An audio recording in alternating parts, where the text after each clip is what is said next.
Assalamualaikum warahmatullahi wabarakatuh. Apa kabar anak-anak semua? Semoga hari ini tetap sehat dan semangat ya.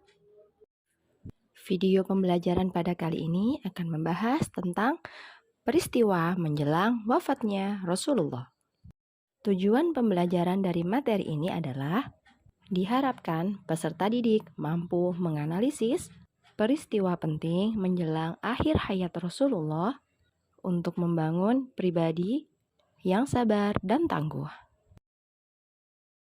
Video ini akan membahas 4 peristiwa penting.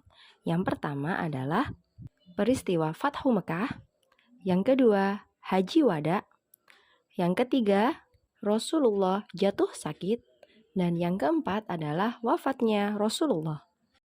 Baiklah, mari kita membahas aspek pertama, yaitu Fathu Mekah. Fathu Mekah berarti pembukaan kota Mekah. Artinya di sini bahwa kota Mekah kembali lagi dimiliki oleh kaum muslimin. Peristiwa ini terdapat dalam Al-Quran surat Al-Fat ayat 1 sampai 3. Peristiwa ini ditandai dengan dihancurkannya 360 berhala yang ada di sekitar Ka'bah oleh Rasulullah dan kaum muslimin. Mengapa Fathu Mekah dapat terjadi? Peristiwa ini terjadi karena kafir Quraisy melanggar salah satu isi dari perjanjian Hudaibiyah. Hasilnya adalah kaum muslimin dapat kembali tinggal dan beribadah di Mekah secara bebas. Bagaimana reaksi Rasulullah pada kaum Quraisy yang dulu menyakiti beliau? Tentu saja beliau memaafkan seluruh kesalahan yang dilakukan oleh kaum kafir Quraisy. Hal ini dapat terjadi karena Rasulullah memiliki sikap pemaaf. Selain itu, beliau juga tidak pernah menyimpan dendam. Peristiwa yang kedua adalah Haji Wada, yang berarti haji perpisahan. Artinya, setelah melakukan haji ini, maka Nabi Muhammad tidak melakukan haji kembali karena setelah itu beliau jatuh sakit kemudian wafat. Haji Wada ini terjadi pada bulan Zulhijjah tahun 10 Hijriah. Pada peristiwa ini, Nabi Muhammad juga mengungkapkan khutbah terakhir yang bertempat di Padang Arafah. Dalam khutbah tersebut, Nabi menjelaskan bahwa beliau meninggalkan 2 perkara yang mana jika berpegang pada kedua itu, maka umat manusia tidak akan tersesat. 2 perkara tersebut adalah Al-Quran dan hadis. Isi khutbah yang lain adalah anjuran untuk saling menghormati antara sesama manusia, terutama antar kaum muslimin, karena kaum muslimin yang satu dengan yang lainnya memiliki hubungan yang disebut dengan ukhuwah Islamiyah. Berikutnya, manusia di hadapan Allah itu sama. Yang membedakan adalah tingkat ketakwaan dari masing-masing orang tersebut. Peristiwa ketiga, yaitu Rasulullah jatuh sakit. Beliau mulai menderita sakit pada bulan Syawal tahun 11 Hijriah. Meskipun kondisi beliau yang sedang sakit, beliau tidak pernah berhenti untuk mendakwahkan agama Islam. Hal ini dibuktikan dengan beliau berdakwah melalui surat yang dikirimkan pada raja-raja di sekitar Mekah dan Madinah.